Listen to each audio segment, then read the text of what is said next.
Hey, what's up, everybody? Welcome back to season 2 of Conversations in Pop Culture, brought to you by my friends at Mixum Printing, the smarter way to print. I know printing your creative project season 2 of Conversations and stressful, but Mixum is here to make it easy. They have an instant quote calculator that lets you get as many quotes as you want for free. They have 24-hour customer service, and Mixum is here to make sure your printing experience runs smoothly from start to finish. You can choose from a range of premium printing options and materials. And the company has also printed many successful Kickstarter campaigns. And a bunch of the people who actually use Mixum have been on this show in the past season and a half.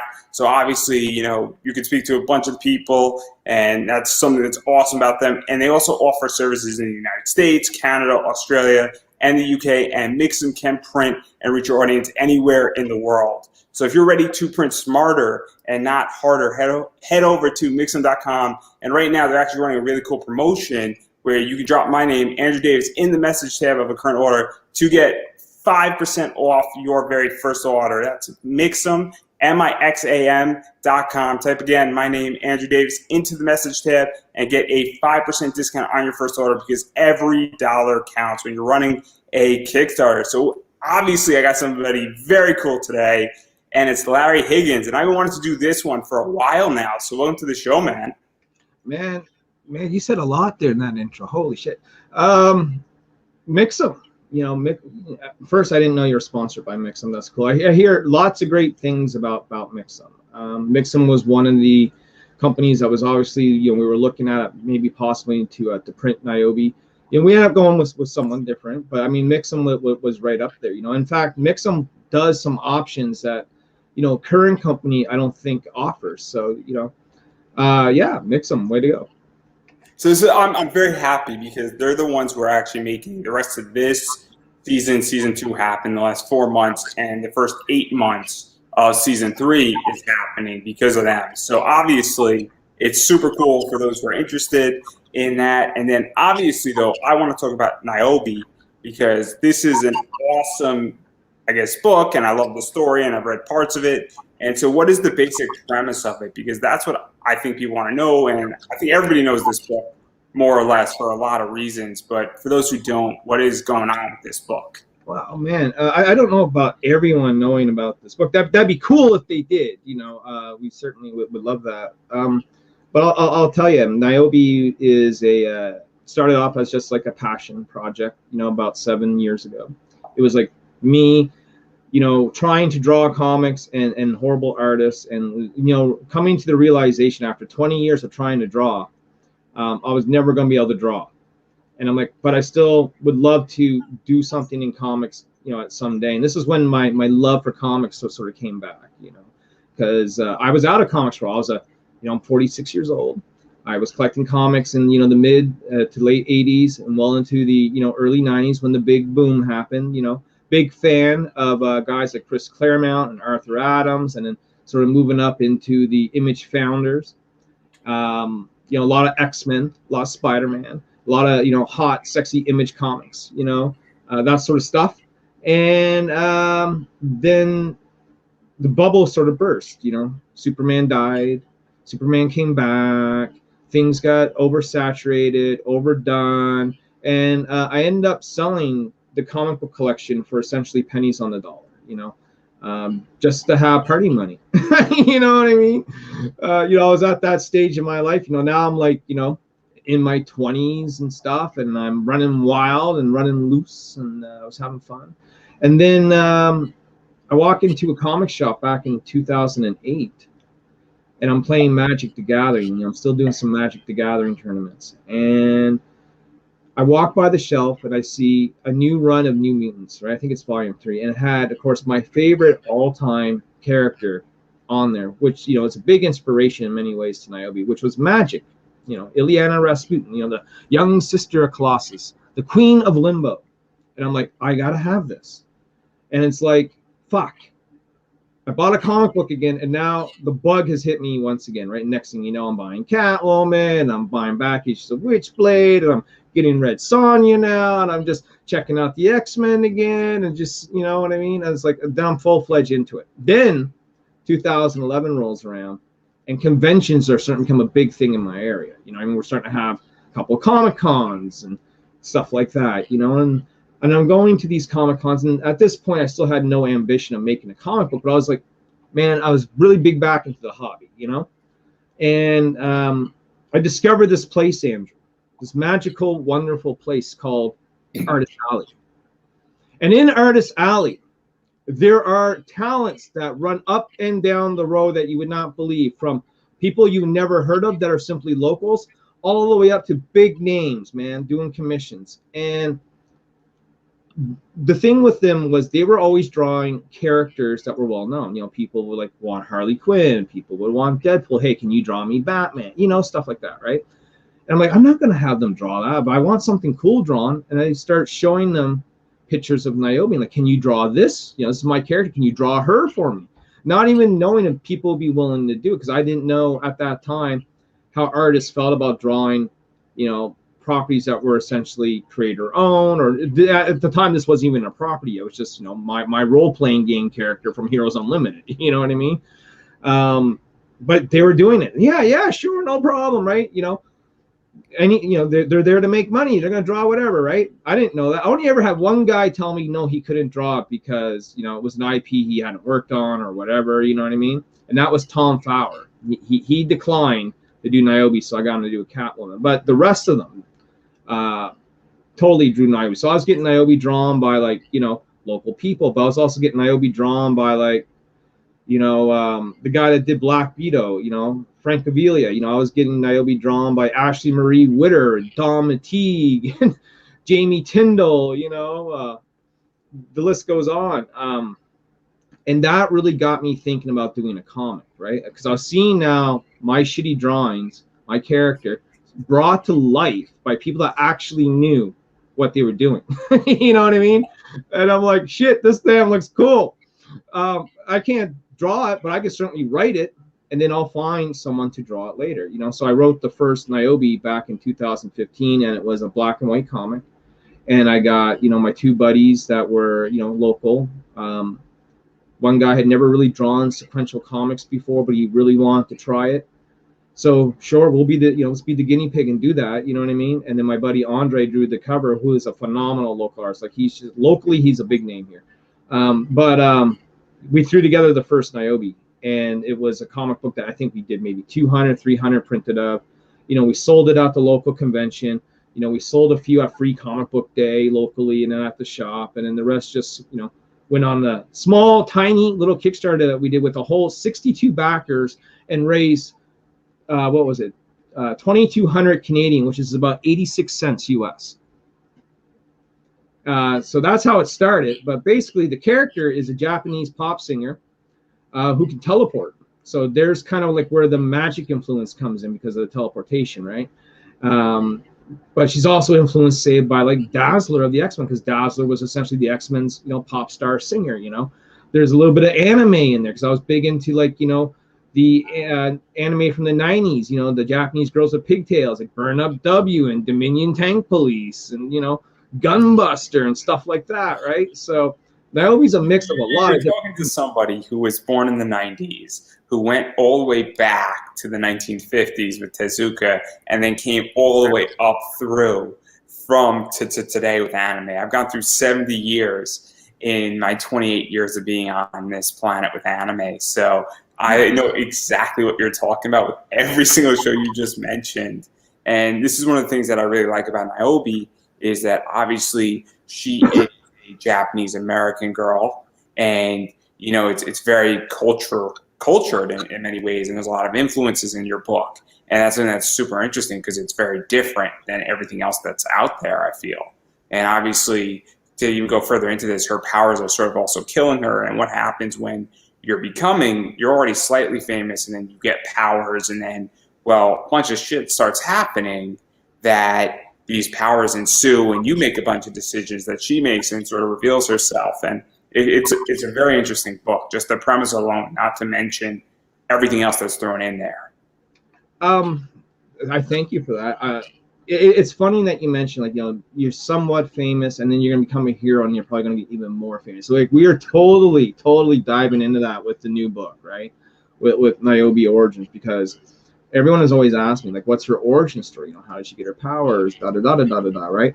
And in book one, you know, the very first issue, we don't really explain how she got her power. She's just, you know, she's just there. But in the back, we did a 2-page bio. You know what I mean? So you can read the bio, and then you read the book, and you're fine. You know, you're caught up. You're up to date. What I did was I decided to take that 2-page bio and turn it into a comic book. And so that is what Niobe Origins is now. It is the origin story of a star, you know, story that's never been told. You kind of get it in the bio, but I've added so much more to it. You know, we got 2 new characters showing up. There's a huge concert scene, you know. We do show like her powers erupting, you know. It's going to be cool, man. And it was a hard book to do. It was hard to write. It was long to write because it's 35 pages of story, and it could have been longer. And the thing about it was I had to decide if I want to break it up into 2 parts or if I was just going to do like a big sort of thick one shot. And I'm like, it's her origin story. You know, I should just put it in 1 volume sort of thing. You know what I mean? Here's a, like, you know, a nice thick book. It's going to be like the size of like in Marvel Annual from back in the day, like, you know, it's X-Men Annual 10 sort of thing. You know what I mean? It's going to be, you know, a book of, you know, that sort of caliber and thickness. And we use Comics Wellspring, so I hope your sponsor don't get mad at me. But you know, they do a great job as well, and I can't wait to see this you know, come to life and be in my hand, and you know, and shipping out some books. Because I'll tell you, we're in the middle of a Kickstarter. It feels like I'm at the end of it, but honestly, we got 2 weeks left. You know. And I've been running so hard, almost live streaming seemingly every day, pushing this book, posting this book. And I haven't even done a lot of appearances anywhere else. I've done a couple. Yours might be number 3, you know, like. So I do want to, before we get into Origins, and we're going to slightly get controversial, but obviously I love Old School Image as well. And you have a swimsuit edition, which I think is issue 3. And so you done your homework, sir. I appreciate it because I love swimsuit editions, and we were speaking off air, and I'm a huge Zenescope fan, and that's not a secret. And obviously, I love Zenescope swimsuit editions. I love Top Cow from the 90s, their swimsuit editions. I love the Street Fighter swimsuit edition, and I apparently missed a very important book in that realm this year, so I'm very upset about that. But we don't talk about that on this show because that's a very sore point still. It's a very expensive book. But one of the things is that, and I don't think I'm breaking any secret, but obviously you have a certain affiliation in comics, which gets a bad rap, and I don't know how you want to describe it, but one of the reasons why I brought up what Naomi's origin is that this is almost the antithesis of what you've been labeled as. And I think it's very important that people recognize when they hear this, because people are going to be hearing it from both sides, that the other side isn't what you think it is. And I think it shows that, you know, this book is actually beyond culture, and it's actually very sympathetic. You do a great job. I mean, I don't know what I'm labeled as, though. You see, that's the thing, you know. That's, you know, an opinion that someone may have of me, and, you know, we all have opinions of different people, right? I think their opinion, though, is very wrong, because obviously... Well, what is their opinion, though? Center right in a lot of ways. Center right? I vote conservative. Let's you know, I mean, if we really want to know, I mean, it's no one's business, but let's go ahead and say that. The reason why I bring this up is because this book is very, you know, I find to be just a great comic story, and it's very cultured. And I don't think that unfortunately, I think some people look at this book and they don't understand that this book is very much female empowerment. It's very, you know, open to all races. It's highlighting many good features of people. And that's what I'm trying to get here, is that this is a very, very strong female character. Well, you're talking about Birthright, I'm pretty sure. You know what I mean? Probably that too, Birthright, very much so. You know, Birthright was a sort of a difference. Birthright was everything that people said that they don't want in comics, and I gave it to them. Okay, Birthright was political. Birthright was religious. You know, Birthright, you know, trampled on social issues like abortion. I threw it all to the wall, brother. And I did it in a tasteful way. I did it in a way that didn't preach one side or the other on the issue of abortion. Niobe came at it with a pro-choice attitude, which is what I think the character would have. And this is one thing that writers really need to learn. And I'm going to tell it to you straight. Writers write themselves in the characters they write. Okay, that's not writing. Niobe believes in a lot of things that I may not necessarily believe in, but that's because that's the character of Niobe. Niobe isn't That's like important. Higgins as a female in a comic book. You know what I mean? Yeah. I was just about to say that's important because obviously writing, from my understanding, and I haven't written a comic. I've written some prose. I haven't published anything. But as a writer, your job is to envision characters that you are sometimes and some things that you aren't. And you're supposed to, take what maybe you're not exactly something and then envision it, and transform that and write it. And I think writers in today's age, a bunch of them don't know how to do that. And I think it's a real problem where people don't know how to separate their personal beliefs from their writing projects as well. Right. And if you are going to, and throw in your personal beliefs, there is a way to do it without being overbearing, without being too preachy. The idea of a good comic book, and this is what you used to get out of the X-Men back in the day, was you would read an X-Men book, and the X-Men had all that stuff. But the way that Chris Claremont would do it is you would read it, and it would leave you sort of in awe. It would leave you sort of scratching your head and maybe rethinking things, or you look and examining things from different aspects. And the thing about a good comic is you're supposed to get a couple of different points of view at once. So in Birthright, you get Ariel's point of view, and Ariel comes from that very religious background. She serves the church. She believes in pro-life, and that's where in Birthright, Niobe and her clash. And in the end, the bigger lesson is had they worked together to find a solution that was optimal for the person they were trying to protect, instead of clashing with each other because they had different ideologies, maybe they could have gotten something done instead of failing, because at the end of the book they both fail. Yeah. It's not a great ending for either one of them. I mean, it's a phenomenal comic, but it's not like a thrilling happy ending for what winds up happening in it. I mean, there's a resolution. It's just not the ideal one.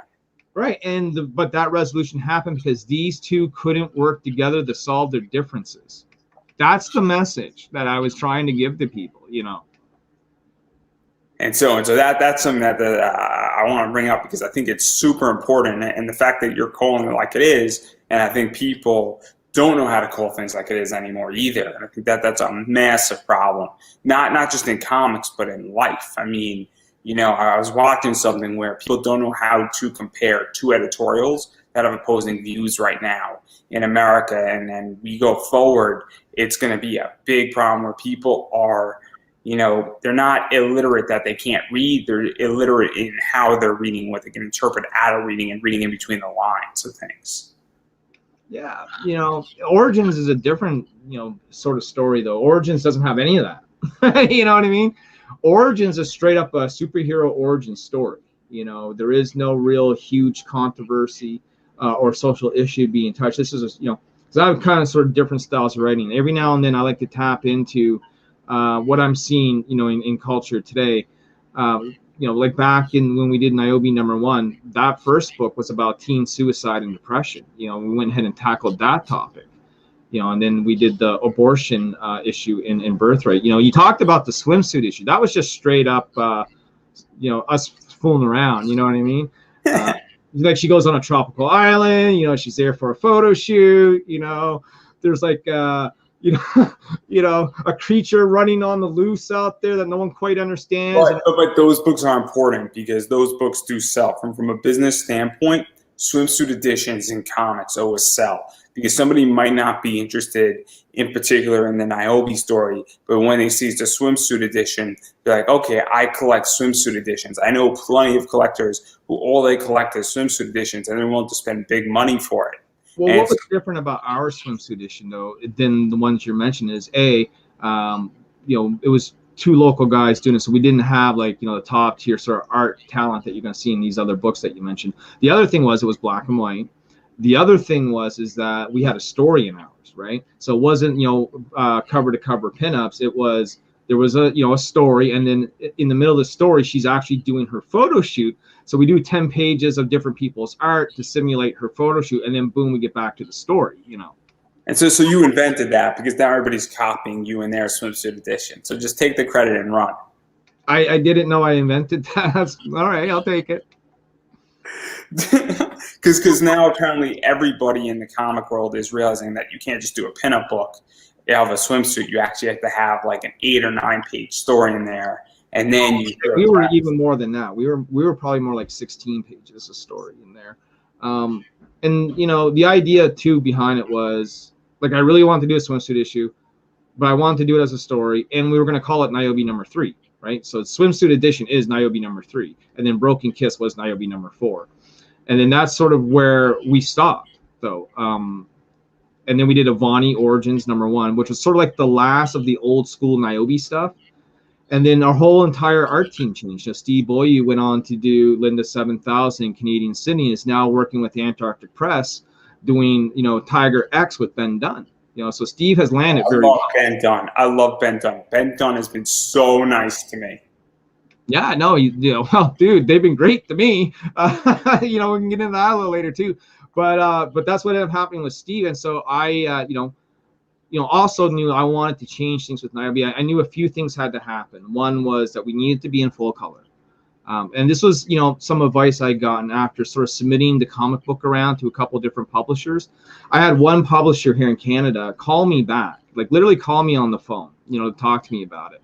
I never had that happen in comic books before. Usually, you send something off for submission, it goes off into the ether, and you never hear anything back again.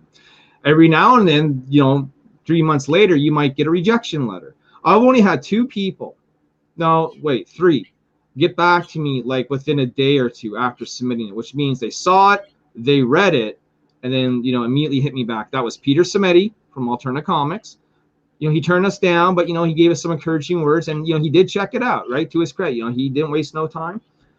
Ben Dunn of Antarctic Press and Brian Durham, okay, and Tony White of Chapter House Comics here in Canada.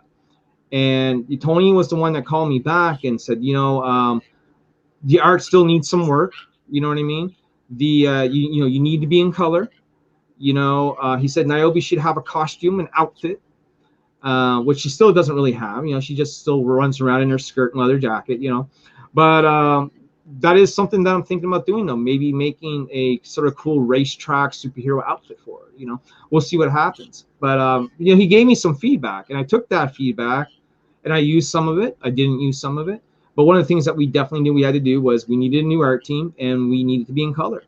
And so let's talk about that, because it's super interesting, because I've spoken to certain people, and in the middle of a big run, they changed their art team, and they had a falling out with their artist, and they were on this show, and it's very nerve-wracking. And they also changed publishers in the middle, where they moved from Image, I think, to Dark Horse, or to Dynamite. I forget which one it was, but obviously it's a big jump, and a bunch of changes were happening, and you change an art team, and you also have a slight time skip. And what was that like? Because that's a big jump, because now...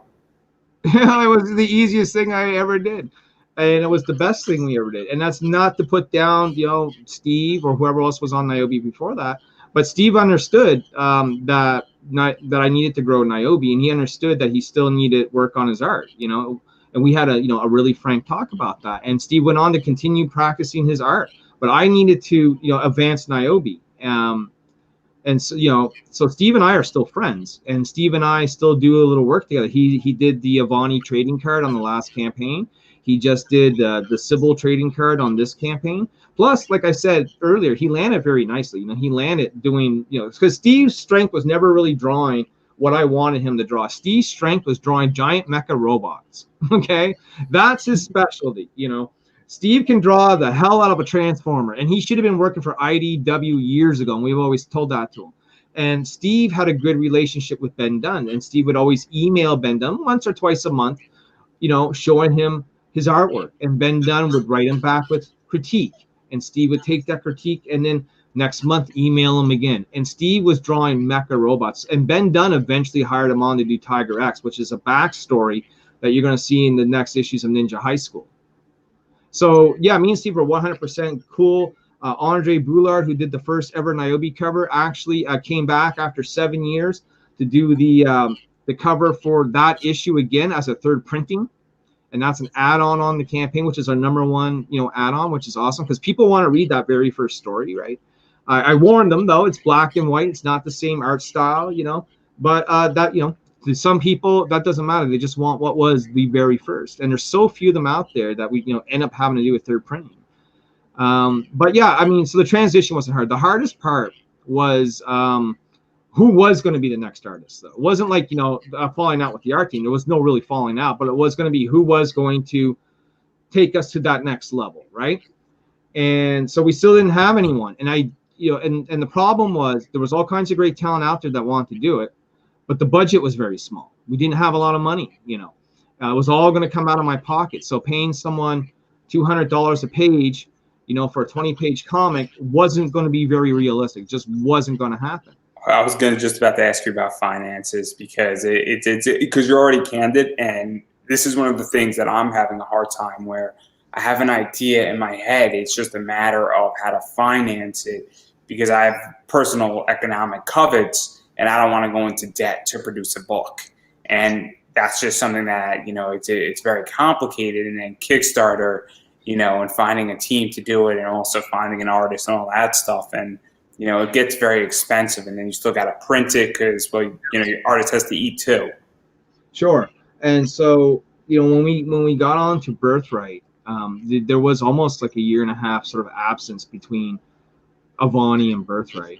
And the way it was paid for was, like I had to save money. I mean, there's no other way to describe it. I had to save money wherever I could until I at least had enough capital that I can at least start paying an artist. And then sort of, I do the pay as we go system, right? So an artist draws me a page, I pay them for the page. They draw me another page, I pay them for the page. You know what I mean? That's how it goes. And if I need to stop them for a little bit until I get another paycheck, I can say, hey man, let's hold off for another week, right? But we'll do another page next week. You know what I mean?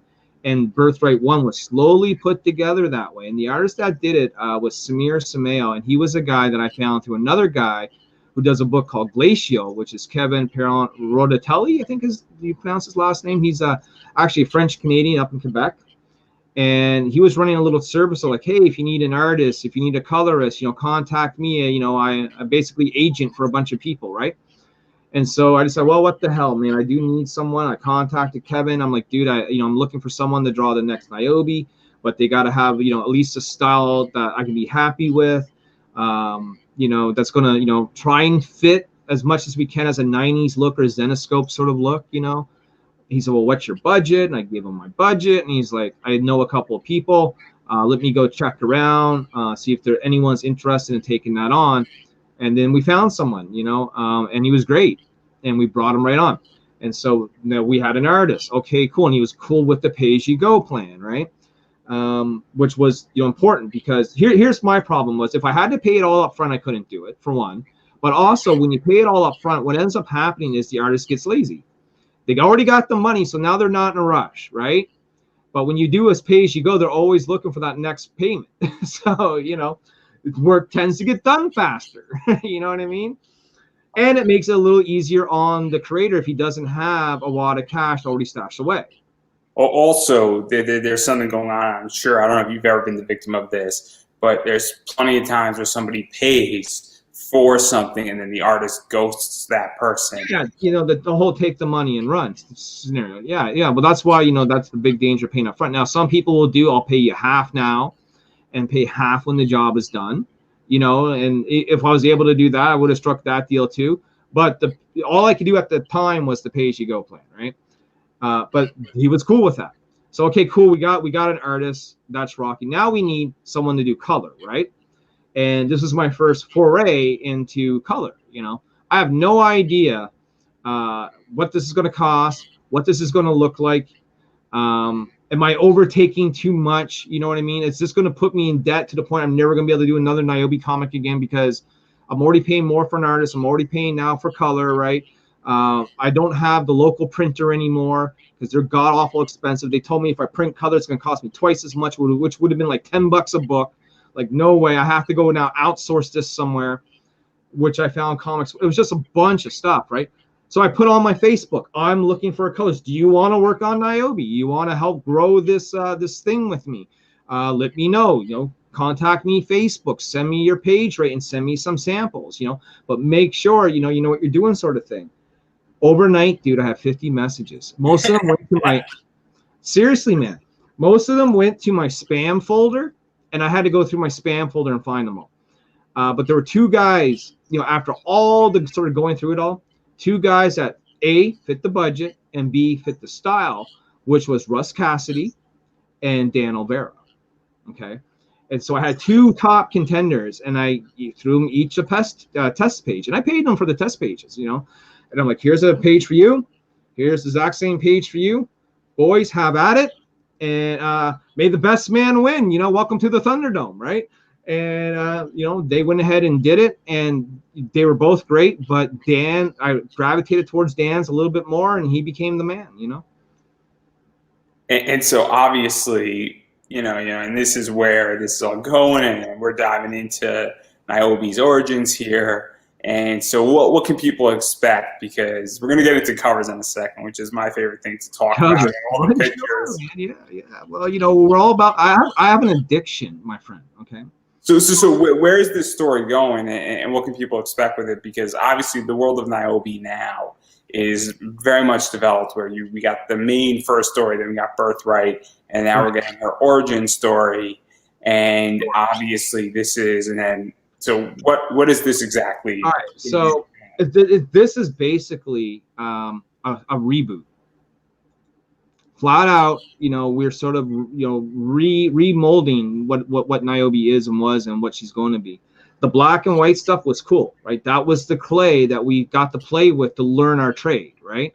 But Birthright is the start of what I would call the new run of Niobe. You know what I mean?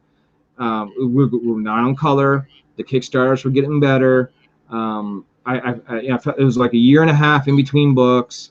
I'm like, if we're gonna, bring this back, it's going to be essentially a soft reboot. So all the stuff in the black and white issues are cool. All those characters are going to be around, but events and stuff like that might be changed to suit the new reboot. And the other reason for the reboot is, and I thought long and hard about doing a reboot because I was a guy that, dude, I'm never going to reboot. You know what I mean? Right? What's done is done. But then I thought about it, because we got a publishing deal with Antarctic Press. And so now that means Niobe's going to be in shops, and that means we're going to have new eyeballs and new readers. And if there ever was a time to sort of like learn from all our mistakes and, remold things and make it even cooler, now is the time to do it, since now we're going to be in shops. You know what I mean? And you're also going more mainstream, and also it's a jumping on point, and it's also chronological, which helps tremendously. All that stuff, makes it easier for somebody like me who goes to a shop, once every 3 weeks. Like, oh, this looks cool, or I go on previews and then I see it and I'm like, oh, okay, now I can jump onto this a hell of a lot easier. Dude, oh man, the first time I went and bought the previews catalog, obviously with my issue in it, that blew me away. You want to talk about like living the childhood dream, like 14-year-old me, you would have said to 14-year-old me, even with the ego I got, that one day, you're going to have a comic book, it's going to be in shops, and you're going to be featured in the preview magazine, which you're used to flipping through all the time. I would have said you're full of crap. In fact, when I told my buddies when I did Niobe #1 across the Dungeons and Dragons table, I was going to make a comic book, I got laughed out of the room. They're like, you can never do it. It can't be done. You don't have what it takes. And talk about lighting a fire underneath my body. You know what I mean?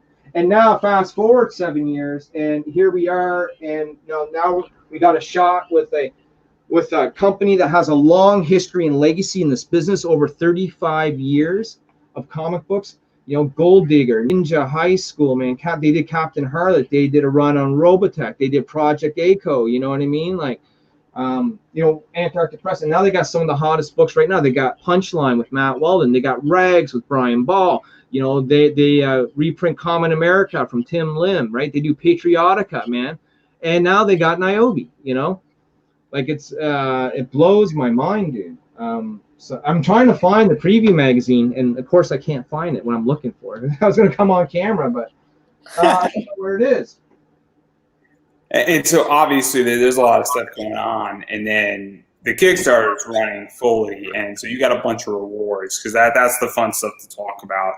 And obviously I'm a cover glutton, and I have to go find like $25 to back your project now. Well, I'll tell you why it's 25 though, because A, they're more expensive to print, because B, it's a thicker book. Like the Birthright stuff was 24-page comic book, standard sort of floppy size. This is almost double, right? And so, as 35 pages, but it's also going to have some pinups in the back. So it's going to be like 40-page book plus the cover. It's going to be big, thick book. So we had to ask for a little bit more for that.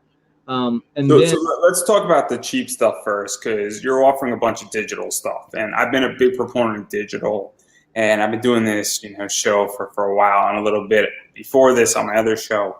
And one of the things is that I got laughed at, and people made fun of me with digital. And I'm like, digital is the best thing ever, because there's people who only have $5 or $10, and they don't want to pay shipping, but they just want to read the thing and they want to carry it wherever they go, because you travel a lot and you can't transport a bunch of comics. So wow, you're on camera. This is amazing. Comics is amazing. Like what? And so I love the digital stuff. And so that's previews. Yeah, this is the previews magazine. It's got Captain Picard right on the cover. Make it so #1. And right there, ladies and gentlemen, is me like living my childhood dream. There's Niobe in a previews magazine, going to be on the shelf, man. This is why we're doing Origins, because with Origins now, Origins is the origin story, right? So it's a great jumping on point. Hey, grab Origins, because that's going to be in shops in 2022. That's sort of the deal I got with the Antarctic Press, is I can do all my crowdfunded stuff, and then afterwards they're going to print it and put it out in the shops, right? So you can jump on board with Origins, and you can buy Exciting Comics 17 through 20 and get the Birthright story. And now you're on board with Niobe. We're good to go, and then everything else is gravy from there. Yeah, and so obviously that's super exciting, and I've actually never ever had a preview copy, because I order everything offline and I go through previews on midtowncomics.com, which is basically the entire digitalization version of that. So I've never actually touched a preview magazine, so that's super cool that I actually seen one, because I've never actually seen one either. They're huge, they're thick, they're like the Sears catalog for comic books, I'm like the worst comic book fan ever, clearly. So having said all that, obviously digital, and you could catch up with everything digital, and it's pretty affordable. But then we get into the fun covers, and I have pictures. So this is, I think, cover A. Yeah, man, that's cover A. So that's Juan Antonio Taveras. He's the guy that's now replacing Samir Samayo, because the problem with Samir was we weren't getting work done fast enough, right? Birthright 2 took forever. And I had a frank talk with him. I'm like, we need to go fast. He's like, well, I'm doing 6 books at once. And I'm like, that's not going to work for me. You know what I mean? That's simply not going to work for me. You can't be doing 6 books at once and expect to get anything done, So I said, I'm going to go with someone else. And he said, that's fine. That's cool. No problem. So we found Juan Antonio, who was recommended to me by my colorist, because they had worked together previously, right?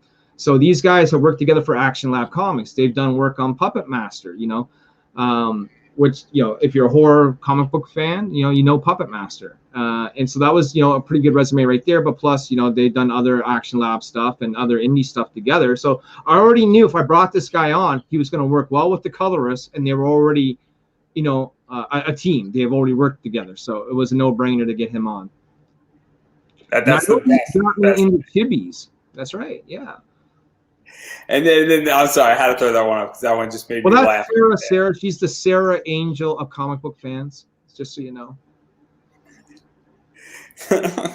This is so bad on so many levels. And then obviously cover B right here, and I like this cover because this is very futuristic. Well, I mean, this isn't Niobe. This is the new character Sybil. This is our world's Emma Frost, more or less.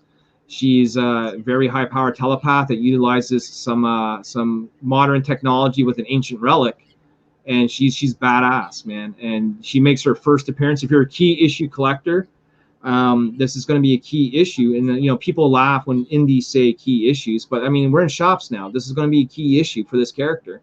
Also, I mean, my background is I'm a comic book investor. I'm an alt investor. I talk about this. I'm building out the class. Oh, dude, listen. Before I got into making comic books, I was still doing comic book YouTube, and I hung out with all the flippers. I was hanging out with the Great Legends Show. I was on We Love Comics with Chris. Okay, I was, man, Travis Bueller and I from Comics with Bueller streamed together. I was on the I was the founder of the fucking Comic Corps. You know, like. So I'm building out the class where I actually teach the basics, because the basics aren't taught anymore, and it's a big issue. And everybody talks about flipping. Nobody talks about long-term comic book investing, buying a key issue and holding on to it and wait for that product to get licensed, and not to flip it, but waiting 8 years on a book and turning a $4 book into. Well, that was always my approach to collecting comics. Was, you know, I didn't look at them as, you know, a quick turnaround, because when I started, eBay really wasn't a thing, but collecting comics was, and collecting comics for investment was a huge thing until the Image, you know, bubble popped and sort of fucked that around for a lot of people. But you know, having a #1 in the day used to be a cool thing. Now having a #1 means squat. But having the first appearance of a beloved character, now that's a whole different ballgame.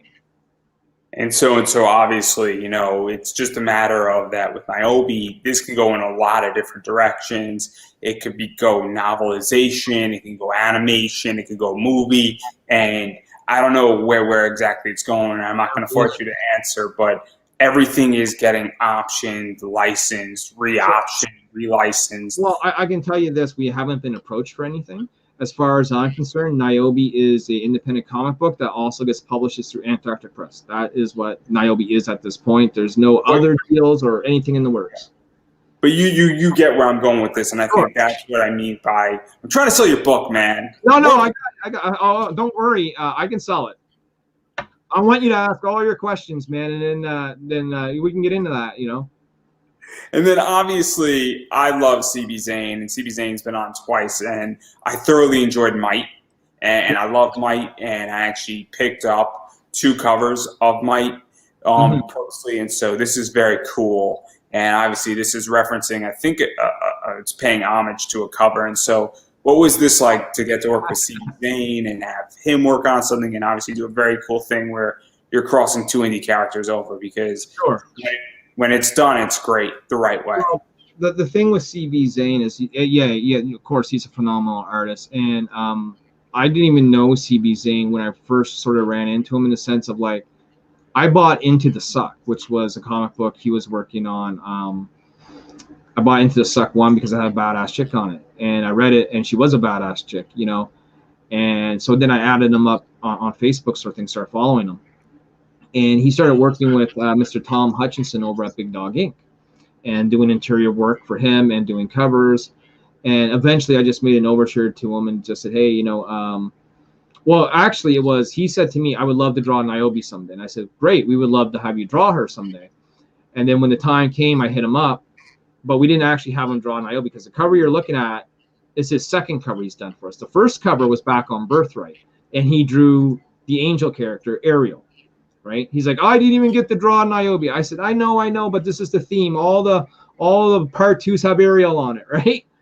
And he said, well, I really want to draw Niobe someday. And I said, next time, brother, you're definitely drawing Niobe. And so next time came, which was Origins. And I said, you know what? I was on the big J. Scott Campbell kick. I still am. I'm like, he's one of my faves. And I said, listen, dude, let's do an homage cover. You know, I said, let's put Mighty Might on it.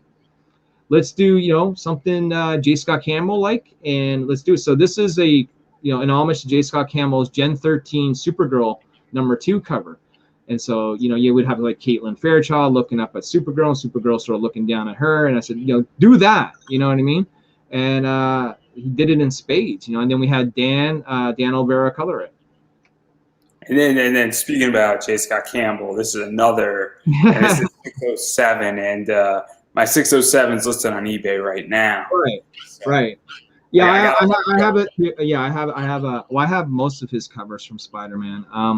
But this one here, of course, is the, you know, the famous Black Cat photo. This was the J. Scott Campbell challenge that he ran on Twitter when he took a bunch of flack for people criticizing his female form. And J. Scott Campbell made them all look like jackasses. He, became the hero of the internet. And he said, hey, draw her in your style. Go ahead. Here she is. Boom. And the internet exploded with J. Scott Campbell artwork. Really, if he didn't have a name before, he amplified it by 10. And everyone was doing this picture. Everyone was doing this pose, and me included, and David Fott, who, is friends with Tom Hutchinson and Jim Noble from Totally Rad Comics and all that stuff. Once again, he said, I want to draw Niobe, and I'm going to do it for free. And I said, whoa, for free? Well, we can't really say no to that, right? And I said, and then I tossed him the idea of, I said, how about you do the J. Scott Campbell thing, And so we went ahead and we did it, and we stuck the little chibi on her shirt, and Dan once again colored it, and then I still paid him. And obviously, it's just a great cover, 607. I'm a little sad to let it go. It's still up, and I'm asking a pretty penny for it because I'm crying. Yeah, and here's the other thing, though, where David Fott is concerned. Listen, David Fott had cancer. He just fought colon cancer. He just fought COVID, and now his wife is in hospital with COVID. So go over to David Fott's page. I think there might be a GoFundMe up. Where you can throw David a few shekels, because man, you want to talk about, a couple there that, has been really having a tough go at it lately. You know what I mean? And then obviously, this is another great cover, and this is a good one too. And I know we did it slightly out of order purposely. Yeah. Because we were on a Campbell. You're building up, brother. I can feel it. Yeah. This is Joel Souza. Joel Souza came on my radar because I saw an image he did of Magic. And he had it looking like it was straight out of like Bruce Timm, you know what I mean? The Bruce Timm Batman animated style. And, maybe mixed in with a little bit of Darwin Cook in here. And he had his rates up, rates right on his page, and it was $85 for a drawing. And I messaged him and I said, listen, I would love to have you draw Niobe. I'm more than willing to give you $85, but can we use it as a cover? Oh, absolutely. I said, well, damn, dude. I said, here's the thing that you don't know. I said, you just opened up Pandora's box. I said, I'm about to get you a lot of work. And I did, man. As soon as we released this and people saw his rates, he got flooded. Tom Hutchinson hit him up. C.B. Zane had hit him up. Nicholas Mueller hit him up. Tyler Carpenter hit him up. Everyone in the crew came right at him, man. You know what I mean? And so, this is just a fun cover, and it's cool that obviously this cover produced a lot more work than what you paid him in a lot of ways, and that's super important. And that's something that I want to do in a lot of ways, is that my whole point of doing this show, and how this all started, is that in 2020, in March, everybody's cons were getting canceled, and all I wanted to do is grant the people exposure. And so it's super important that you did that, and I think it's awesome to throw that in there and even that story, because it's a cool cover. So yeah. Well, Sarah's saying a lot of things here in the chat. So yeah. You could just answer all of it. She's got a couple of things here I'm going to touch on. She says, do you think that posters are still a big enough of a thing to have as a stretch goal or non-profitable? Posters are cool. Posters are damn cool. And I'm talking like, if you're going to do a poster, though, I'm not talking about like an 11 by 17 print. If you're going to do a poster, 24 by 36. You know what I mean? However, I can't sell them because they require a whole different sort of packaging. I like to be able to fit as much as I can into a Gemini mailer and keep it simple. Tubes are a pain in the ass in a lot of ways.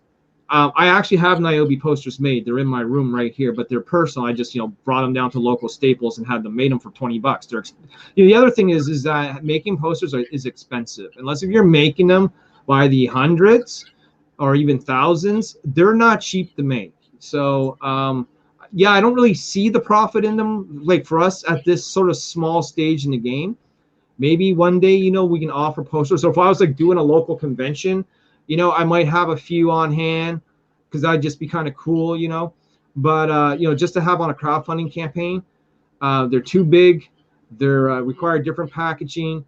And, you would want to do a poster as an add-on, right? So not as a tier. And so people would probably add-on posters by the droves, which means every little package I'm going to mail out has now become a big package I got to mail out, you know?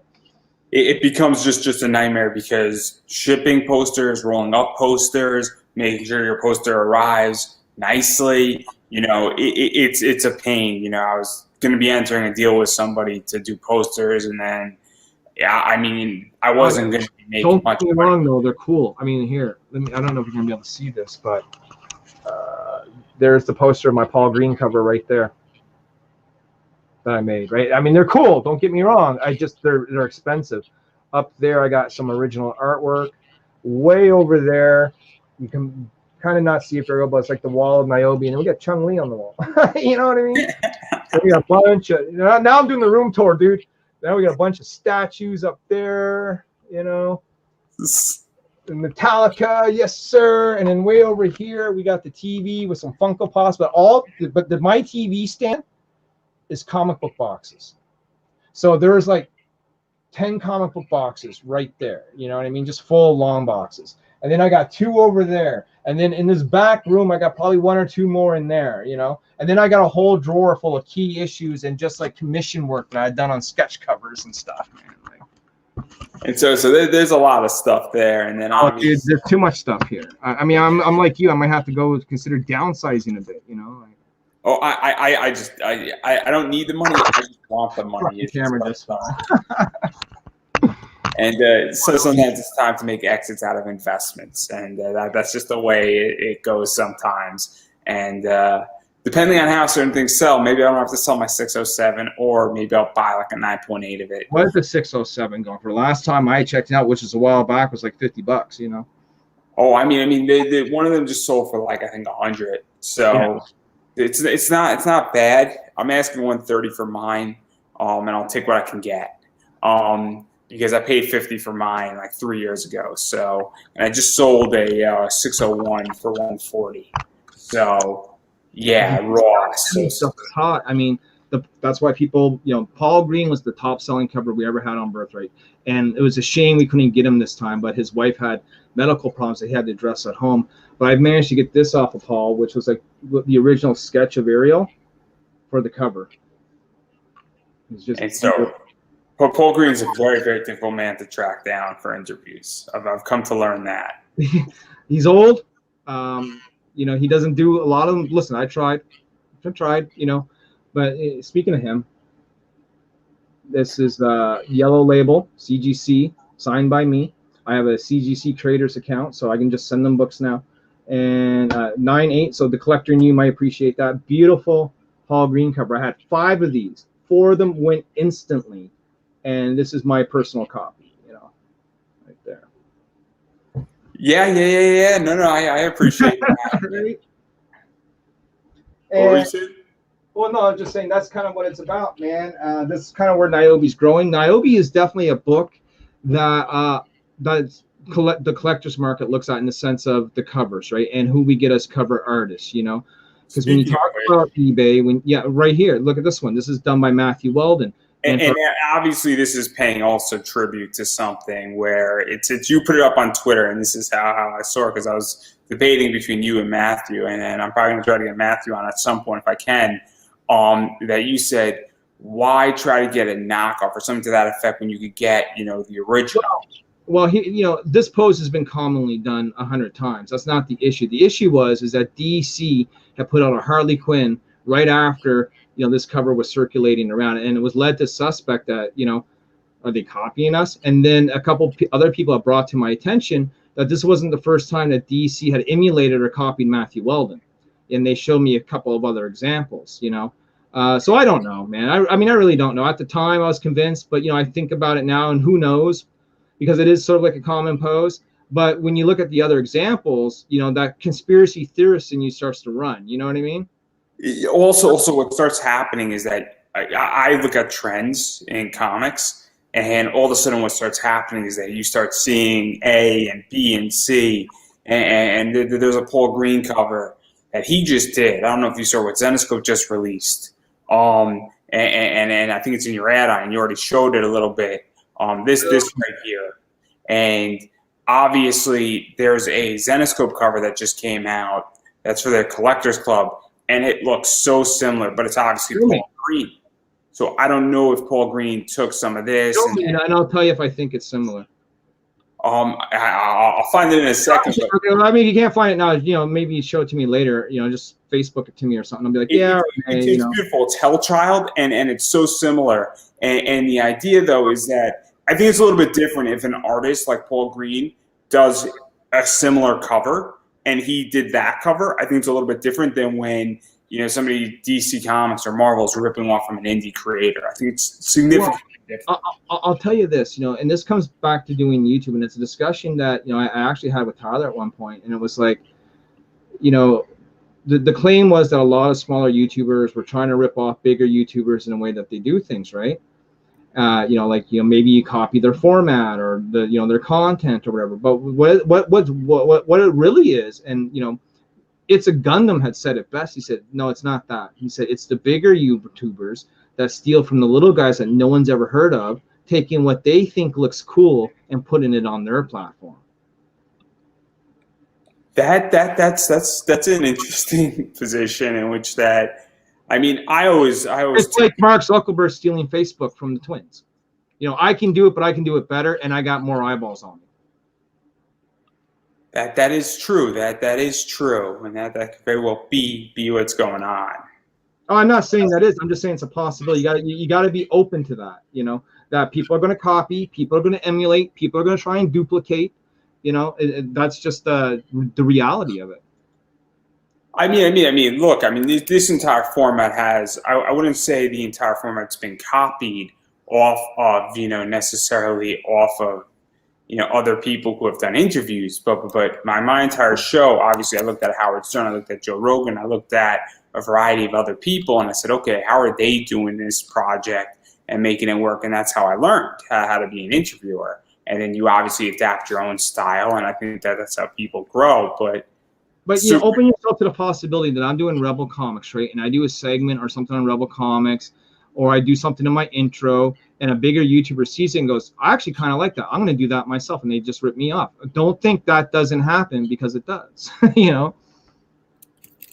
True. I'm about to pull up this comic as soon as my laptop uploads, because it's so relevant of this Hellchild, because it's so, I mean, it's a beautiful cover. And I totally want to show this cover as soon as StreamYard will allow me to do anything, because apparently it's just being rather difficult here. But yeah, no, it's I'll show another cover while we're waiting, just because there's so many other things that are awesome out of this. There's also this one right here. That one there is done by Justin Hunt. He's a guy that does a lot of work, again, with, you're going to find that some of these artists work a lot with the same cats, because I'm going to list off the same names. You know, Tom Hutchinson, Big Dog Inc. This man's also done covers for Brian Pulido's Lady Death, you know.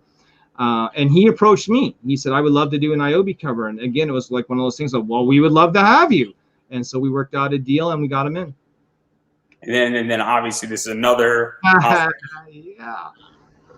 So Catwoman 51, homage to Adam Hughes. This is the one Catwoman of all the Adam Hughes covers I don't have, right?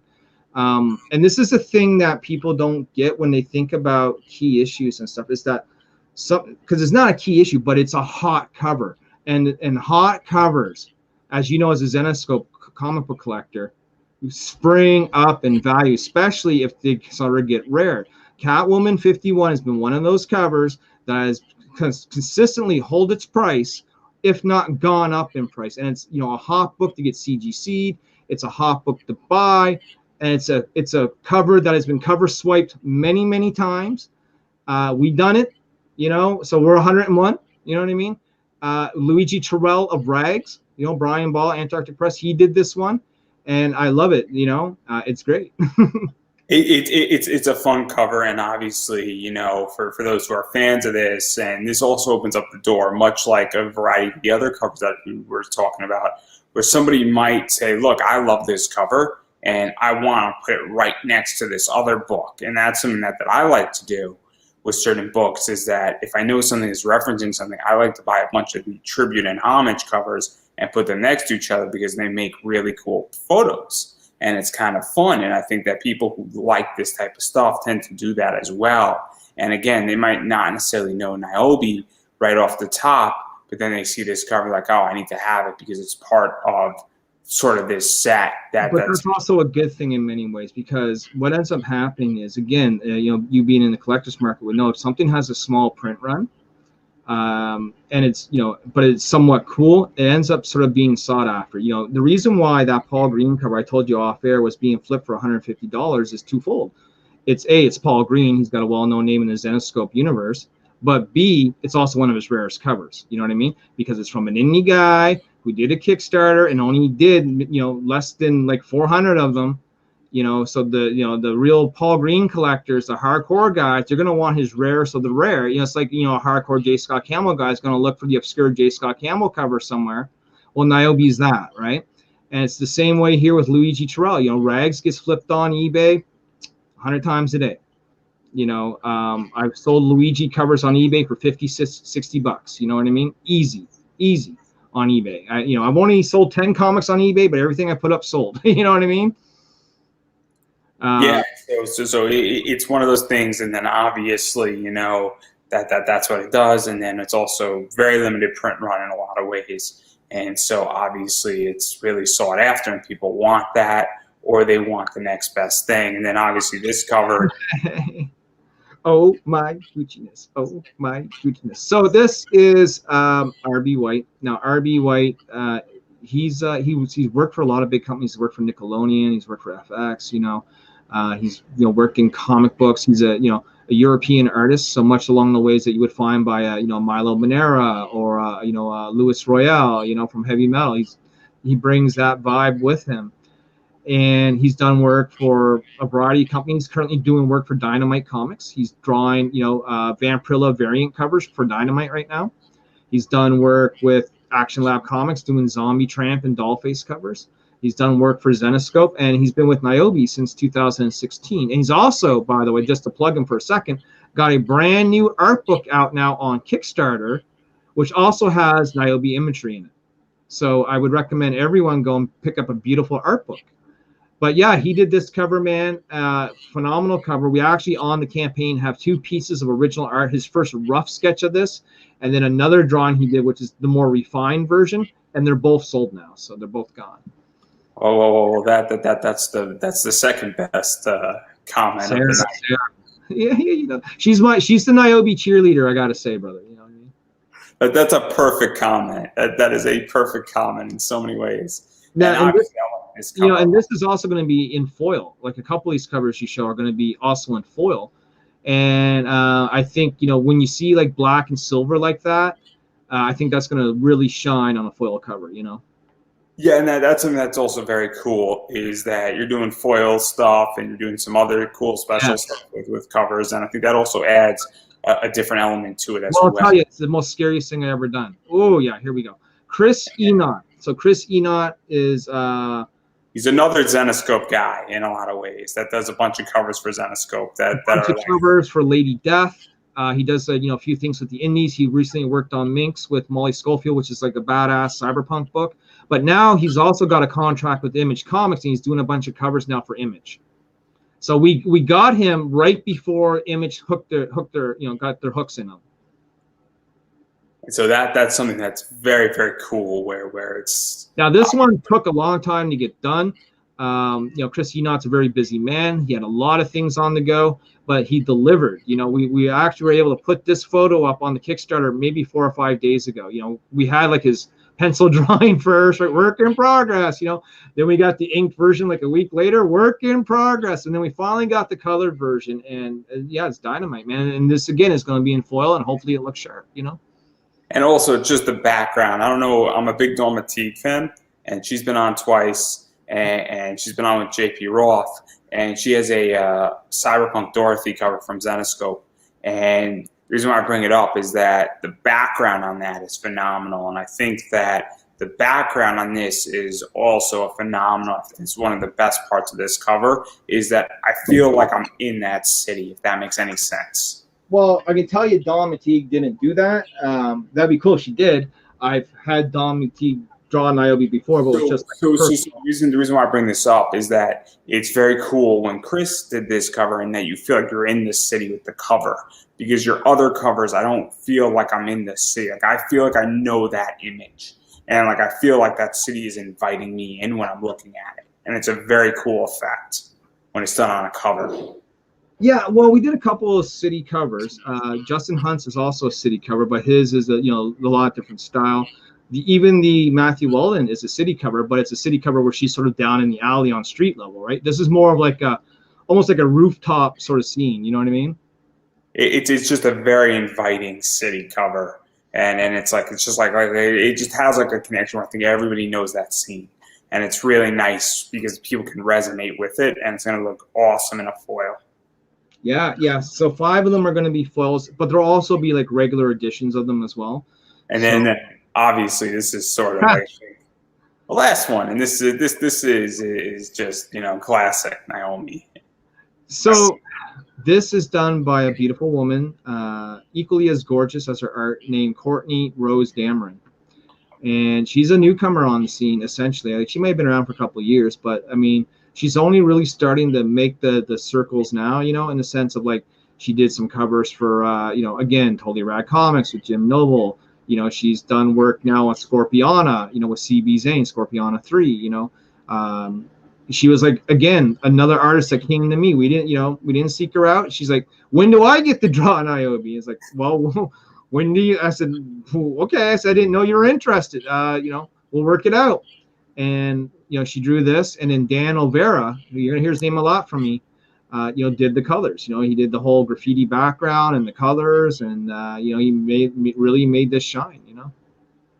And then obviously she's doing great, and her thing now is it's almost like a rose cover is how it's being labeled out there, and it's going to be named. I like that. We got a rose cover. I never heard that before. That's great. I think CB Zane sort of dropped that with Scorpiana. Well, I mean, they have a lot of roses in the background on that cover. She spent like hours and hours and hours drawing hundreds and hundreds of these roses on the background of that cover. And that's kind of what. So I mean, it's twofold. She drew a lot of roses, and of course, roses in her name, right? So I think CB Zane labeled it as like a rose and skull cover, which is really funny, and it's just a perfect storm in so many ways. Yeah, so I think she's going to be one of these people that's you're going to see a lot of growth, and I think you're going to see a lot from her next year. I think she's going to be a very busy artist, The way I view it is that she is going to be like Sen Fumanaki and Keith Garvey, and there's a few others that are the next class that are coming up, and so she's probably going to be in that next class range. Well, it's funny you mentioned Keith Garvey, because he's the guy I already made an overture to. He definitely expressed interest in doing Niobe, so hopefully on the next Niobe project you'll see a Keith Garvey cover, And so it's getting very interesting where people are popping up, and then look at all these people. They're now making ventures into mainstream, and I've been saying this where a bunch of indie, they all get pulled out of indie sooner or later, and it's occurring, and it's super interesting. But obviously, I do want to talk about the add-ons and I want to go through this really quickly because obviously this is that third print, I think, right? Third printing, yes. That was done by the original cover artist, a local guy here in small town, nowhere, Canada. But locally, he's like the most popular artist in town. And he's awesome. He's always changing up his style. I asked him to come back. I said, I'm going to be redoing our book that we did together way back in the day. Do you want to be a part of it? You want to put a cover on it? And he was all for it. We actually had a deal. The deal was, he was setting up a Kickstarter for his art book. Like he does a lot of characters and pet artwork on the side and makes oodles of money doing it. And he said, I want to do a Kickstarter for my book, but I don't know how to do a Kickstarter. I don't know how to put together. I don't know nothing. I said, I'll tell you what, you draw me the cover. I'll come to your house and I'll put together your Kickstarter, right? I'll show you how it works. I'll build the fucking framework for you, and then you can spice it up and pretty it up later. And so I went to his house and I spent 2 or 3 hours going over everything he wanted in his Kickstarter and help him put it together. And then, he went in there later and added things in, and away we go, And then obviously there's some combo packs of stuff in there. So that's, so those are the birthright issues. So there's the cover A's and cover B's. Cover B's were Steph Wilson. Cover A's are Samir Sameo. So I have a few of these left over. So, why not offer them as add-ons and see if I can't get those out of the box and into people's hands, And then there's obviously the blank stuff, because maybe you want, your favorite artist to do something that hasn't worked on Niobe yet. And so that's an option. Well, I'll tell you, this is how it started, though, because I would bring blank covers to these conventions like I told you about, right? And they weren't Niobe blanks at the time, but I would still have them draw Niobe on them, right? And then, then I started making my own blanks for that very purpose, bring them to conventions, get personal artwork. I got about 100 of these, and if I had them beside me or ready, I would show you some of the best ones, but I have to go dig for them. So it won't be tonight, but. And then obviously this is something that's always cool, because I love blank covers, and I love, doing something, going to an artist and getting a commission and say, hey, well, the other thing is I get artists messaging me for them, though. Like, hey, do you got any Niobe blanks? You know what I mean? Because they want to either draw on them themselves, or they want to bring them to shows, and you know what I mean? That sort of stuff. And so it's something very, very cool in that regard. And then obviously this cover too. So that is Birthright number 2. That's a variant cover by Matt Walden, colored by Dan O'Bara.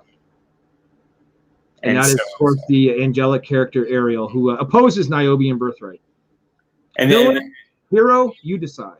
And then obviously this is the Paul Green cover. And then this is his latest cover that he released. And this is very similar. Okay, go back.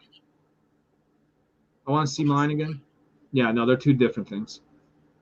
Yeah, they're slightly similar, though. No, well, I mean, similar how? I mean, Ariel is on her side. She's sitting on a cloud on her knees. Show me this other one. She's standing up.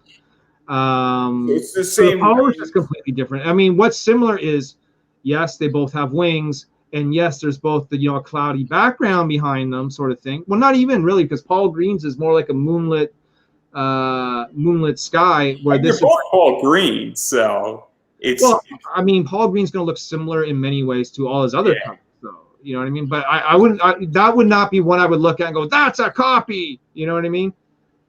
But I just connected it immediately, because I'm just But I want the Hellchild cover. I mean, that's one of the better Zenoscope books. And the other one that I really like is Belle. Their superhero chick. That is true. That is true. And then obviously you also have something cool going on with CB Zane. They approached me. Wasn't CB Zane's idea. This was Michael Shoemaker's idea, the writer of Scorpiona.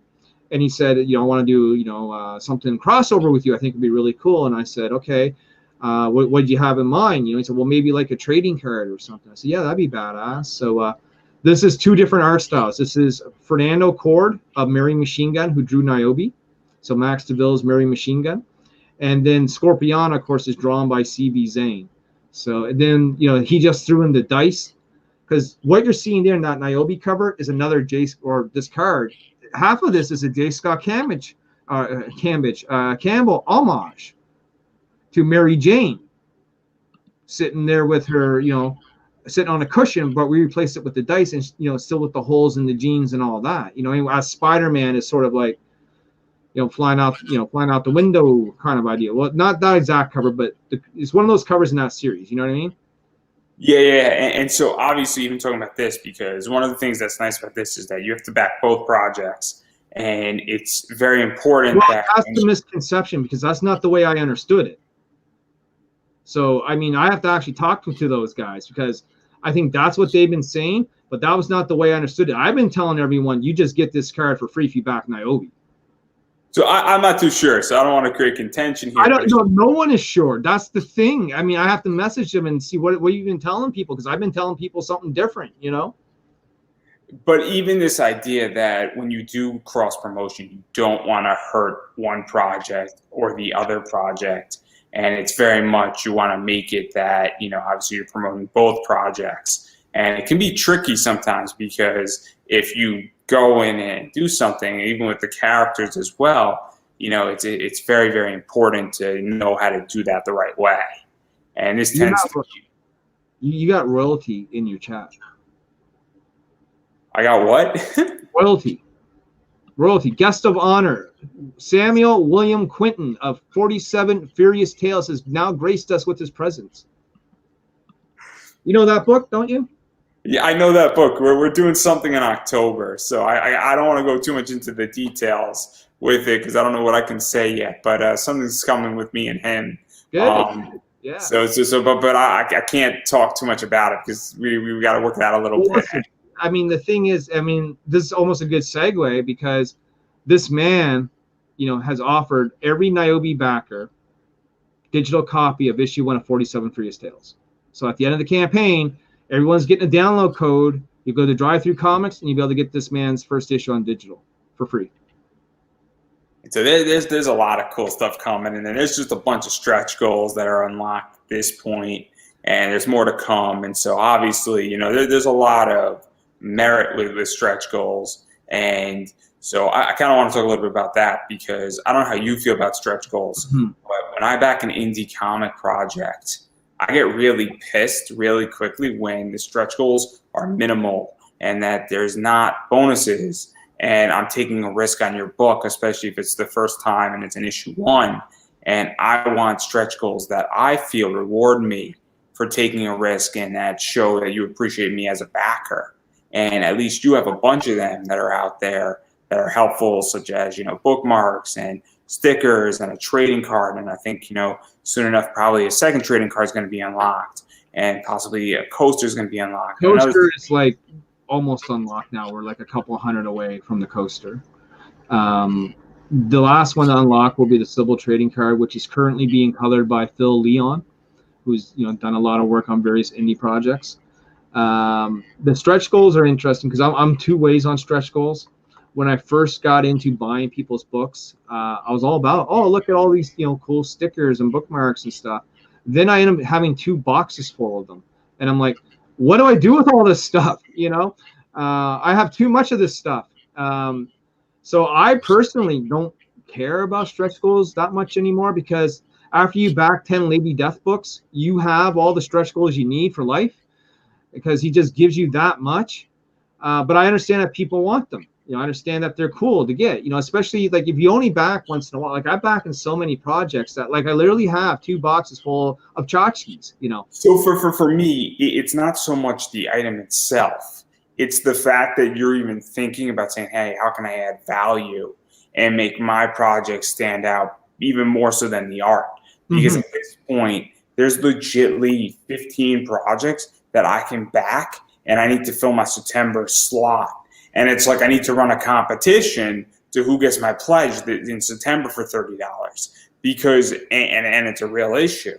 And because at this point, I don't know how to decide because they're all the same. And so what determines the difference for me, and it might sound artificial, is, okay, what stretch goals are you offering? Because that's going to be the deciding factor. Yeah, that doesn't affect me. I'm a little different. I, just say, what is the coolest looking book that has the hottest looking chick? No, you know what I mean? The problem is that if there's 3 projects that are all the same, how do I differentiate? And then I go into saying, okay, who's the artist? Who's behind the project? How have they delivered in the past? I would answer that question by saying if you went into a comic book shop and you saw all 3 on the shelf and you only have enough money for one, how do you differentiate? I cry and then I buy all 3. And then I figure well, let's say you can't have the money though, right? Let's say the book's $10. I'm the worst to answer this question. No, probably what I'll do is I'll probably just flip a coin at that point. Because if they're all the same and they're all equal, I'll flip a coin. Or what I've done before is I've asked people in the shop, I say, hey, what book do you like? The most. And when I've approached somebody in the shop and said, hey, what's your opinion on this? Or I'll ask if my mom is there with me. I'll say, hey, mom, what book do you like? And whenever I answer it, what's more likely to go up? But sometimes I don't know the answer to that question. Sometimes I know. That's where the speculation and the gambling comes into play, though, sir. I mean, if you're a comic book collector, sometimes you're going to speculate on something, and it's going to pay off, or it's not. You know what I mean? Fair enough on that point. But again, sometimes I just ask because if there's 2 covers, and I'm like, okay, which is going which way, and I can't figure it out. Sometimes I have a sense, sometimes I don't. But with Kickstarter, I mean, I found a way that differentiates very quickly because I don't want to worry too much about it, especially because it happens very rarely, though, that I'm actually torn. it happens maybe once a year, which is not that bad, over 20 projects. So it's not a horrendous problem for me, but I needed a way to divide. But anyway. Well, Sarah's got a question I'm going to answer first. She says, noob question. That's fine. No problem being a noob. She says, if a project doesn't reach funding, how do people who pledge get what they ordered? The simple answer is they usually don't. The project doesn't fund, it doesn't fund. You know, in Kickstarter's eyes, if the project doesn't fund, they assume the book is not getting made and no one gets charged. So you're not going to receive anything because you were never charged for anything. Now, Indiegogo works a little differently because Indiegogo claims your money up front where Kickstarter doesn't. And if a project doesn't fund on Indiegogo and they don't have flexible funding, then Indiegogo has to go through the process of refunding you. Now, if a person has flexible funding, which means they get to make whatever they make regardless of what they put as the goal, they're going to get that money, and you got to hope and pray they got enough money to get that job done and get you your book. And even to go further into this, because I have waited on projects, and I've been burned on Kickstarters that haven't delivered. And, you know, it took, you know, a year and a half for something to come my way. And even if, because Kickstarter doesn't get involved in policing, where if somebody takes the money and runs, you know, Kickstarter doesn't get involved, I think 95% of the time. Well, it's a big warning right on their site. You know, rewards are not guaranteed. They flat out tell you that. And so it's a big issue with that, and it's happened a lot less. But it's also the idea that expected times as well are not guaranteed either, where everybody in 2020 was late on their project. And understandably so because of COVID. And yeah, we can't blame it all on COVID. I mean, we can say some of it's COVID with certain people, but we can also just say laziness is a factor.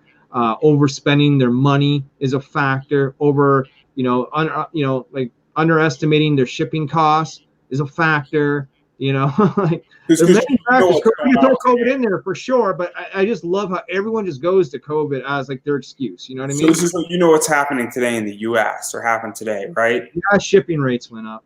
Exactly, and that's a big thing too, in which that, you know, it might go up 50 cents or $1, but that can cut significantly into your. When you're delivering 300 to 400 packages and you're paying an extra $1 on every one, and not only that, but you're paying an extra $1 American and you're Canadian, which to me is an extra $1.25.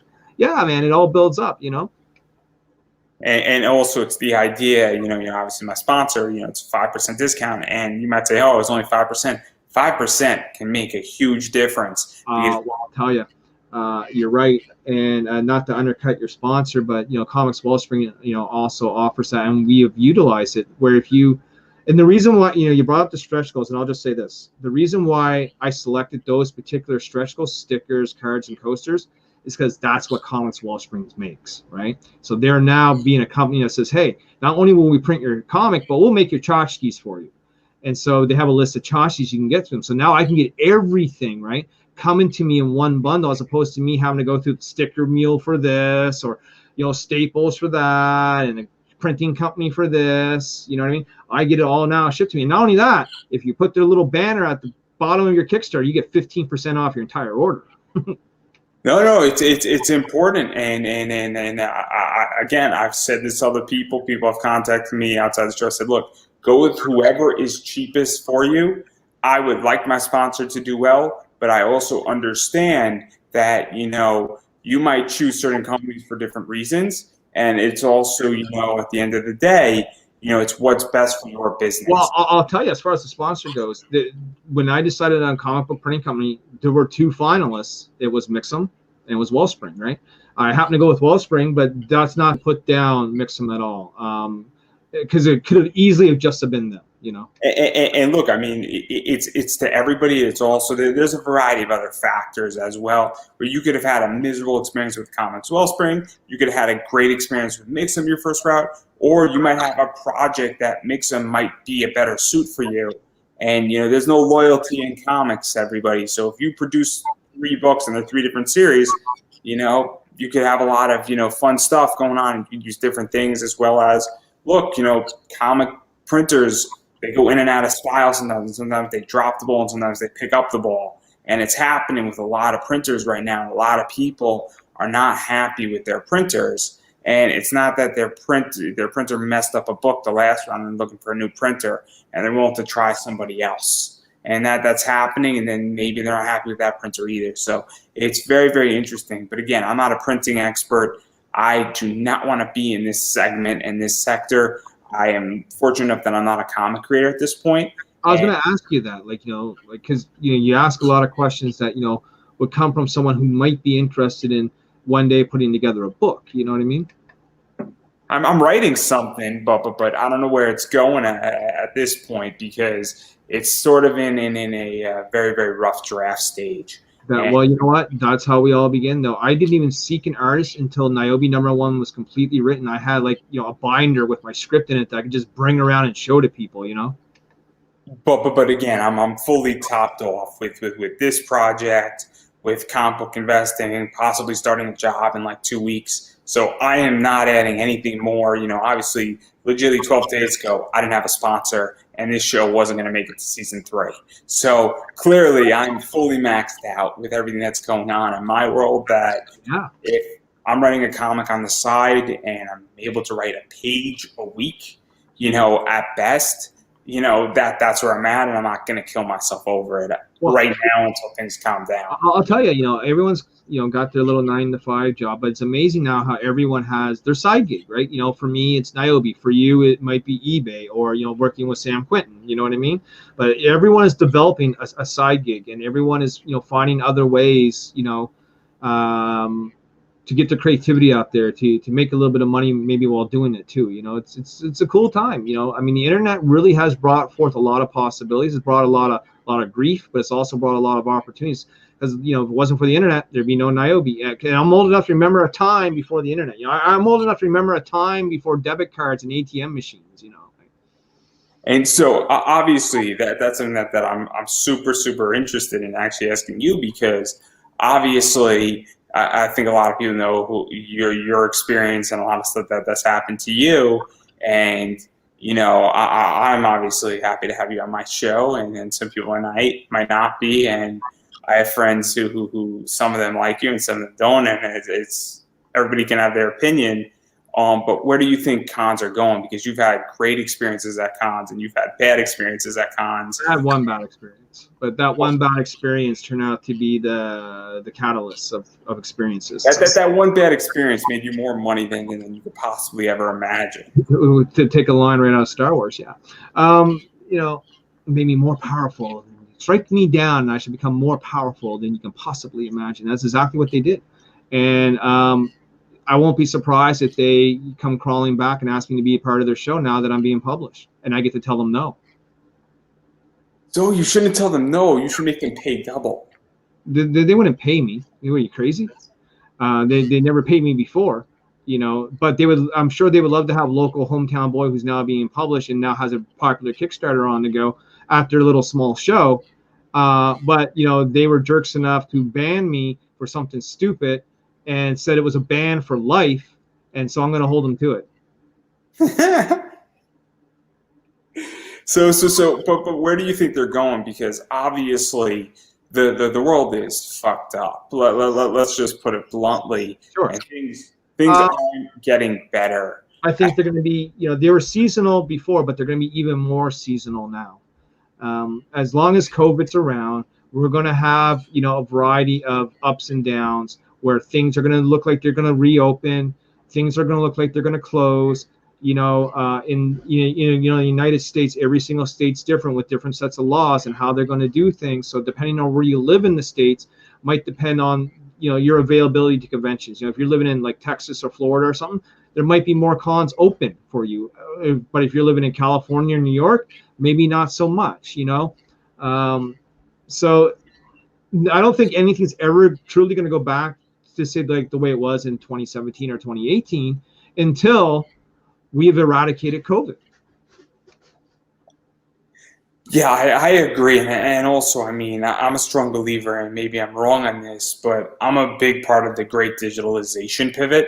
And I believe that is the future, where I have done more networking, and I used to do fan panels at cons, and I've never gotten a Facebook fan. I've never gotten a social media follow. I've never made money, presenting. I have had people say, oh man, that was great. I've never gotten a client off of that. And what I do, I've never sold a book because of it. But now that I'm online and I'm doing 4 or 5 interviews a week, and I have an email list and I have a variety of other things, I obviously have done more networking. I've gained more exposure with almost probably about 60% less work in a lot of ways, and spending a lot less money. And so I don't know if I'm ever going to want to go back to a convention, because I don't see right now doing this an upside. And so I'm curious how you feel about that, because I would probably go to a con, just not that con. Any other con that wants to invite me and give me a free table, I will certainly consider that offer, and if I can make the trek, I will. But at the same time, I want to make sure that that it's safe to go. That I'm not going to go somewhere and pick up a deadly disease and die. You know what I mean? But at the same time, I'm going to go to something. I'm going to go to something full-fledged. I don't want to go to something where we have to social distance. I don't want to go to something where we all have to wear masks. I mean, if that's going to be the case, I'd just rather not go. I'd rather sit at home and sell my book and make my money. But if it's a case of hey, it's a safe environment, COVID's gone, or we all build herd immunity to it, or whatever, everyone's vaccinated, however that's going to work, then I would love to, but I'm not going to go to a show where it's half a show. You know what I mean? Yeah, no, I feel you when you said. I mean, personally, I don't want to go present a panel and only 100 people are allowed in when normally 250 would be allowed in, because even the potential of me, if I'm to ever come back, I want to speak to as many people as possible. I also want a full room. I don't want a half-empty room if I'm doing a top-notch panel and I've worked 30 hours on it. Like I'm the same way, and so obviously I don't know when I'm going to come back, if I ever do, but that I feel the same way, where it's not even so much the mask thing. That doesn't bother me. It's the capacity that's there, because I think that's another issue too, where if a con can normally hold 50,000 people and they cut it down to 20,000 people, that significantly, the people who come to India, and correct me if I'm wrong, it's already cut enough down. And if you eliminate a huge chunk of people, that further cuts down who could potentially buy your book. Well, of course. I mean, half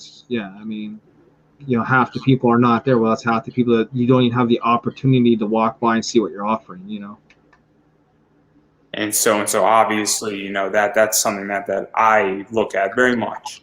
So obviously, there's a lot. I don't think we were too controversial. I'm not a fan of these online cons either, though, dude. I've seen them happen. I've seen people try them.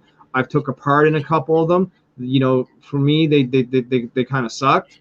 They're sort of fun to watch in the middle of the night when you're bored at work and you want to watch a panel from San Diego Comic-Con, But, generally, when I see them, they're not live.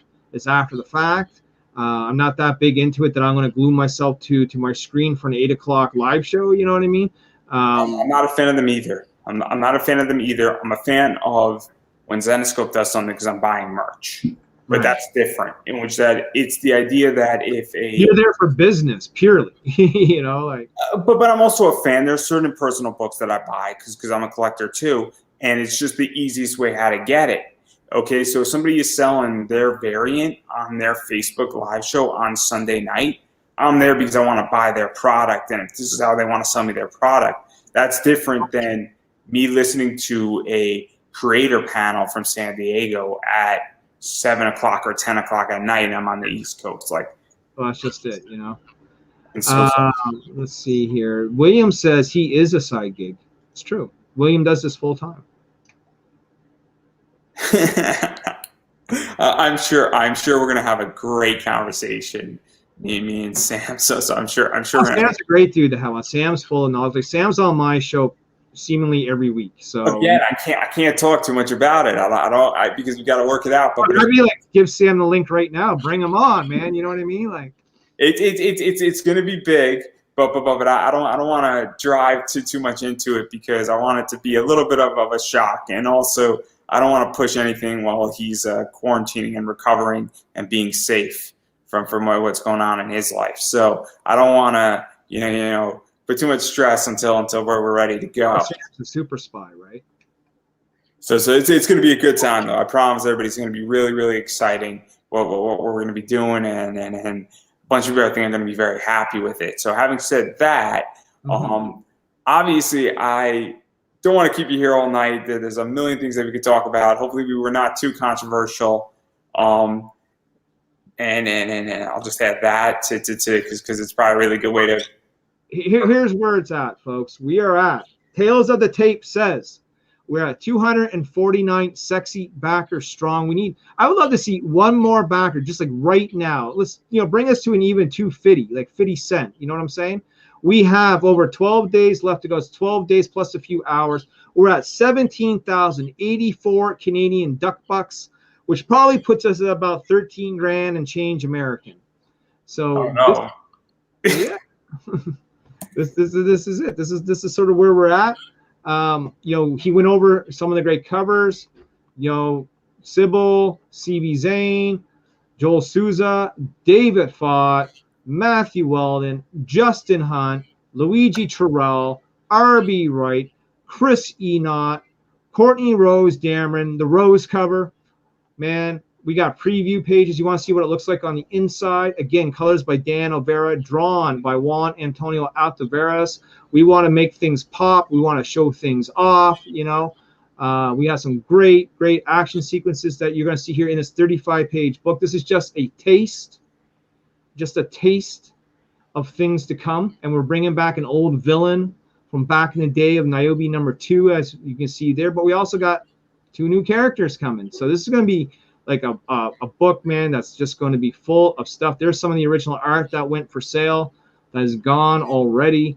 Collectors who collect original art, scoop that up right away. You've already gone through all the add-ons and stuff, but I'll also let you know that we talked about late books.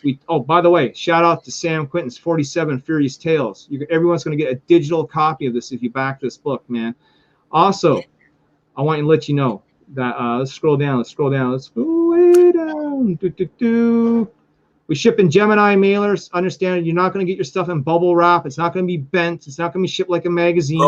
Scroll up. Just trust me. Scroll up.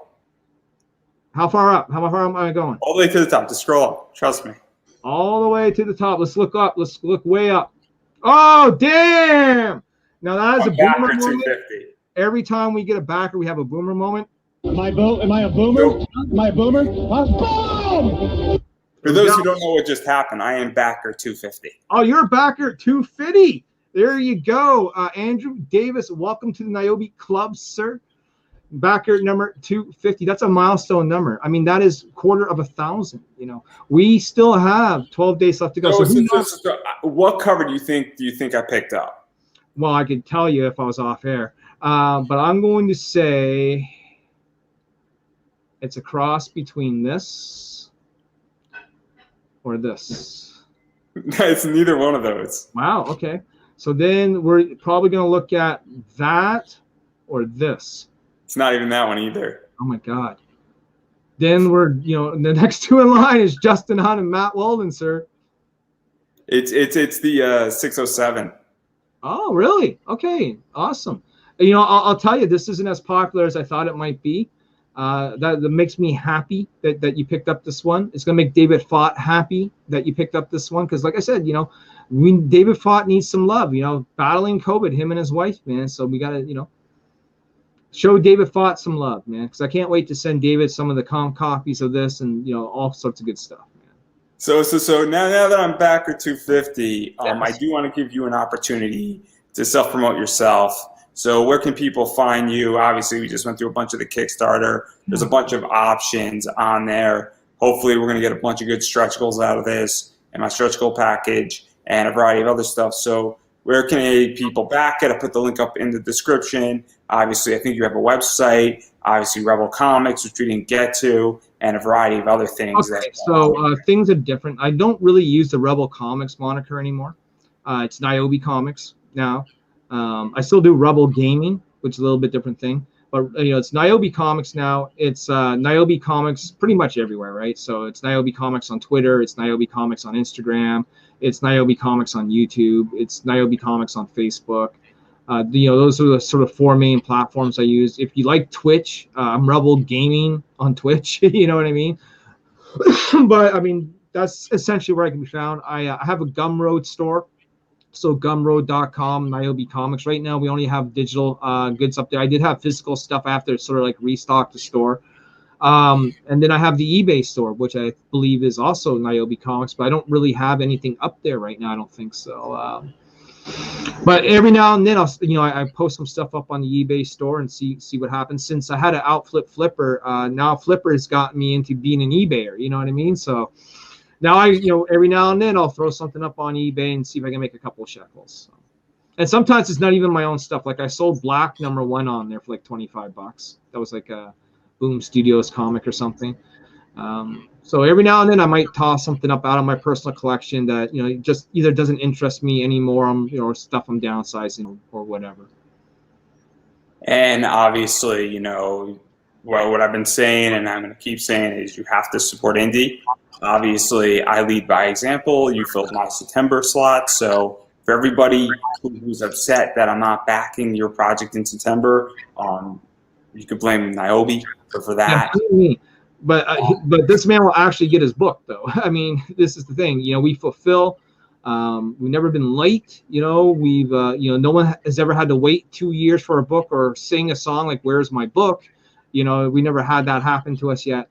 God willing, that will never happen. As you can see here from these posts that I'm showing you, these are people who've gotten their packages, very happy with their buys, with their backing, and showing off their loot. And so obviously, as I've been saying, what you have to do is obviously just Google Niobe Comics and it'll show various sites. It's crazy. I Googled myself. I never thought I would Google myself, and the next thing you know, it's all this Niobe stuff that pops. I'm like, oh damn, awesome. And so obviously that's one thing. And when I talk about supporting indie comics, obviously you got to back Kickstarters. That's first and foremost, because that's what matters, and that's what helps to get projects across the line and get them funded. But even going deeper into that, I get it, money's tight. Everybody's in financially different situations, and I understand that. So if you're in a financially rough situation, the next best thing you can do is share it, like it, share it out, follow people on social media, because that does matter. That goes a huge way. And obviously that's something that is very important at the moment. And if you're backing it as is, you should be sharing it out, because you never know who is checking out what you posted on Facebook or Twitter or Instagram or Twitch, or even just mentioning it in passing. Also, obviously signing up for email lists and a variety of other things. I am still a fan-supported show just because I have a sponsor. I have Buy Me a Coffee. And so obviously that's my thing. I have an email list. That's another thing to sign up for, because you don't know what's in my email.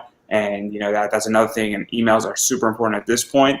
And obviously there's a million other things, but really you have to support indie content creators in whatever they're doing, because if you like what you see and it's indie, those people rely on your support. Well, I'm going to add one more thing onto that. Click on my screen. Let's share this screen out for a second. This is going to lead into something that you're saying, but I'm going to top it off with this. You talked about backing Kickstarters because that's what brings indie creators across the line.